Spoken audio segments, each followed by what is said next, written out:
Avec une progression de 11% enregistrée à la fin du premier semestre, tout laissait à penser que le chiffre d'affaires et donc l'activité des entreprises vendéennes allait être en amélioration, mais c'était sans compter sur un contexte international très particulier.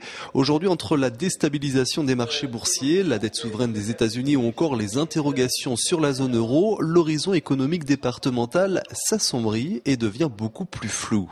On avait vraiment des projets de développement à accompagner, des entreprises nouvelles à accueillir. Début 2011, les contacts étaient très, très positifs et très engagés.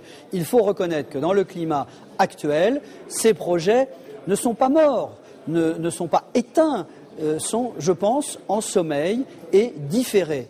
Dans un contexte international particulier, les entrepreneurs ont donc opté pour l'attentisme. Autrement dit, ils préfèrent attendre, même si leur situation économique leur permettrait de se développer.